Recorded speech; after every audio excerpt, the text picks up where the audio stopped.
Bienvenue dans cette nouvelle édition du Morning News. Au sommaire de l'actualité, 64e anniversaire de la proclamation de la République en Centrafrique.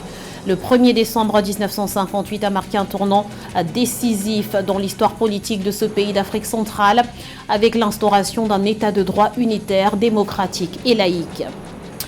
La place des femmes dans les instances dirigeantes se conforte. Le nombre de femmes présidentes de Parlement, par exemple, s'est sensiblement accru, même si la parité est encore loin d'être acquise. Les détails à suivre dans ce journal. Et puis, c'est chose faite. Après le Sénégal, le Maroc est le deuxième pays africain à décrocher son ticket pour les huitièmes de finale de la Coupe du Monde de football 2022. Ceci grâce à une victoire face au Canada, une première qualification depuis 1986. Mais tout d'abord, frauduleuse, antidémocratique et injuste. C'est ainsi que la Convergence pour la démocratie sociale qualifie les élections générales du 20 novembre en Guinée équatoriale. Son leader, l'opposant Andrés Essono Ondo, a été crédité d'environ 4% des suffrages contre 94,9% des voix pour le président Teodoro Obiang-Nguema Mbazogo.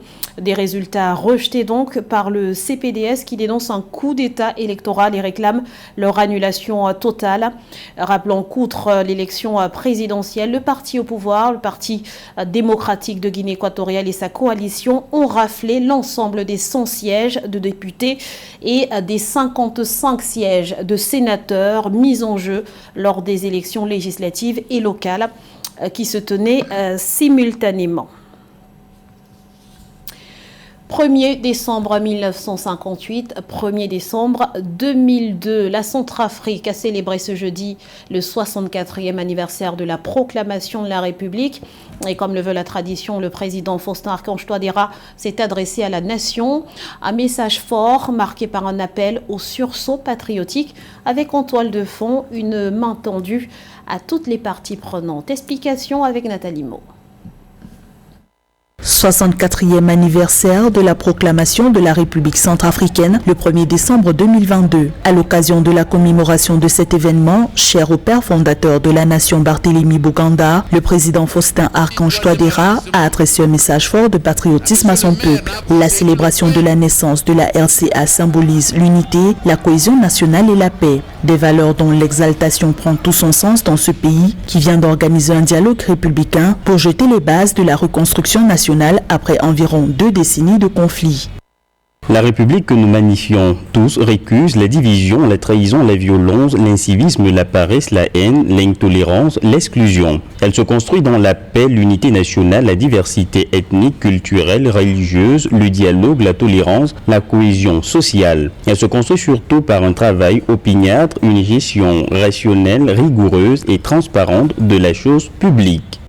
Sur un ton plus radical, le président Touadéra a critiqué les actions des groupes politico-militaires qui menacent la sécurité dans le pays. Le chef d'État centrafricain a également dénoncé l'attentat terroriste du 28 novembre 2022 à Bosangwa, qui selon lui rappelle les pires heures de la crise militaire qu'a connue la RCA. Le dirigeant centrafricain garde tout de même la main tendue en direction de toutes les sensibilités pour un avenir et une gouvernance meilleure.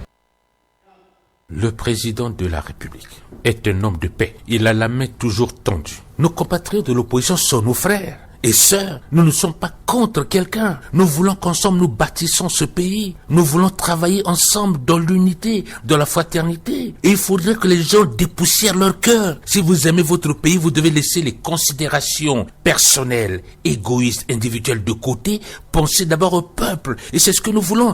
Personne n'a le titre foncier de ce pays. Ce pays nous appartient à nous tous. Le 1er décembre 1958, Lubangui Chari est devenu la République centrafricaine 2 ans avant l'accession à l'indépendance, le 13 août 1960. 64 ans après, la République centrafricaine, fragilisée par un cycle de conflits, construit son relèvement socio-économique. Visant une croissance de 3% en 2023, le pays parie sur l'économie de la blockchain et sa crypto-monnaie nationale, le Sango, pour atteindre ses objectifs de développement. Faut-il amnistier les rebelles congolais? Eh bien, la question s'est invitée au pourparlers de Nairobi. Ce dialogue intercongolais ouvert le 30 novembre rassemble dans la capitale kenyane plus de 200 délégués ainsi qu'une cinquantaine de groupes armés et d'organisations de la société civile. Objectif affiché, ramener la paix dans l'est de la République démocratique du Congo. Dans cette perspective, certaines milices souhaitent que les rebelles soient amnistiés, tandis que les acteurs de la société civile plaident pour une justice transitionnelle. Pour Kinshasa, le positionnement semble clair. L'amnistie ne sera pas automatique. Notons que les pourparlers se poursuivent jusqu'à la fin de la semaine et se déroulent sans la participation du M23. Le M23 contre lequel des milliers de personnes ont à nouveau manifesté ce jeudi dans 2 villes de l'Est de la République démocratique du Congo. Le président de la transition tchadienne, Mahamat Idriss Déby, est désormais le nouveau président de la commission du bassin du lac Tchad. Il succède à la tête de cette organisation sous-régionale au président nigérian Muhammadu Buhari. Au nombre de ses priorités, la lutte contre le terrorisme, bien évidemment, mais aussi le développement économique et social. On fait le point tout de suite avec Marie-Raphaël Antolo. Le président de transition tchadienne, Mahamat Idriss Déby Itno, a été désigné président de la commission du bassin du lac Tchad le 29 novembre 2022. Désigné par les chefs d'État et gouvernement de la commission, il prend les rênes de la commission du bassin du lac Tchad en remplacement du président nigérien Muhammadu Buhari, arrivé en fin de mandat. Le nouveau président de la commission du bassin du lac Tchad met ses priorités sur la mutualisation des efforts en matière de lutte contre le terrorisme, la pauvreté et le sous-développement. Le choix porté sur le président général Mahamat Déby relance le Tchad dans son repositionnement dans la sous-région, et surtout à travers le gouvernement de la commission du bassin du lac Tchad, CBLT, qui a été créé depuis 1964 et qui regroupe notamment le Cameroun, le Nigeria, le Niger, le Tchad, la République centrafricaine et la Libye. Relance un peu la dynamique pour pouvoir faire avancer les choses au sein de cette organisation dont le but principal était grosso modo favoriser l'intégration, lutter contre la préservation et lutter contre la dégradation du lac Tchad. La pleine opérationnalisation de la force multinationale mixte contre Boko Haram et une mobilisation des ressources propres pour tous les pays membres figurent également parmi les priorités du nouveau président de la commission du lac Tchad, présenté par le général Mahamat Idriss Déby Itno le 29 novembre. Le président qui vient de succéder à Buhari, le général Mahamat, a mis l'accent sur l'opérationnalisation de la force mixte multinationale en vue de lutter contre le terrorisme. Et il faut dire que cela a été un impératif dans la mesure où dans cette région, le groupe Boko Haram sévit et fait beaucoup de victimes. Donc c'est tout à l'honneur du Tchad que le président général soit choisi pour gérer les destinées de cette organisation pour ce mandat. Rappelons que c'est à l'occasion du 16e sommet des chefs d'État et de gouvernement de la commission du bassin du lac Tchad tenu à Abuja au Nigeria que le transfert de témoins entre le Nigeria et le Tchad a eu lieu. La rencontre a également permis le renouvellement du mandat du secrétaire exécutif de la commission du bassin du lac Tchad, Mama Nuhu, pour une durée de 4 ans. Il reste du pain sur la planche. Voilà en substance ce qui ressort des derniers rapports sur la place des femmes africaines dans les plus hautes sphères, et notamment politiques. Vu de près, certains pays africains présentent des contingents de hauts cadres féminins beaucoup plus étoffés que d'autres. Mais les défis restent les mêmes. On fait le point tout de suite avec Philomène Tine. En 2020, l'Union interparlementaire, une organisation mondiale des parlements des États souverains, avait recensé dans les 75 assemblées législatives que compte le continent africain 16 femmes à la tête de chambres de parlement. Pour instaurer une véritable représentativité des femmes dans les instances dirigeantes politiques en Afrique, certaines femmes leaders encouragent la formation des femmes. comment ça se fait qu'une femme issue de la diversité africaine peut être adjointe au maire de Bruxelles? C'est parce que c'est une décision politique. Bien sûr, il faut aussi que les femmes se forment. Je ne suis pas pour la parité juste parce que tu es une femme, mais on a le même cerveau que les hommes.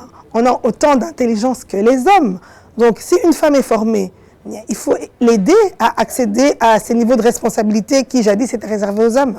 Aujourd'hui, les femmes entrepreneurs suscitent un intérêt marqué de la part des décideurs politiques, des institutions publiques, entre autres. Toutefois, le soutien à l'entrepreneuriat féminin passe inéluctablement par l'octroi de budget en faveur des femmes africaines. Je pense qu'il y a une volonté, mais au niveau de tout ce qui est législation, au niveau de tout ce qui est accompagnement structurel des États africains, je n'ai pas encore vu les mêmes choses que chez nous en Europe, où il y a vraiment des fonds étatiques qui sont dédiés aux femmes qui veulent entreprendre. Si un budget est mis à disposition de toutes ces femmes et puis des formations qualifiantes pour toutes ces femmes qui font de l'entrepreneuriat dans l'informel, je pense que les deux, formation et budget, ce sont les deux choses qui vont changer la donne.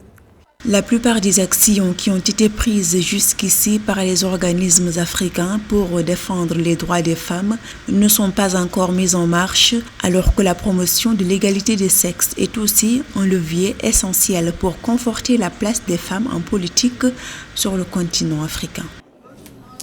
L'actualité sportive à présent, un match nul aurait suffi, mais les Lions de l'Atlas ont volé plus.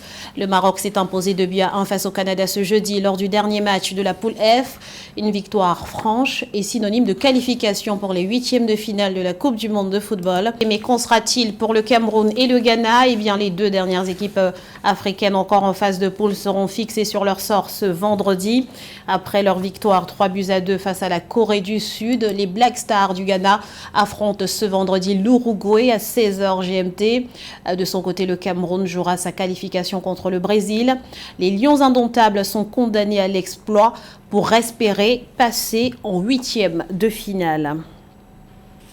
Et les supporters, eux, y croient fermement.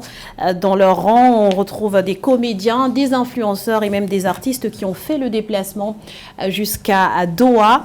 Et il y en a un parmi eux qui se fait particulièrement remarquer pour son humour, son amour et sa bravoure. Il s'agit de Van Nistelrooy, son portrait avec Corinne Kamsefehem.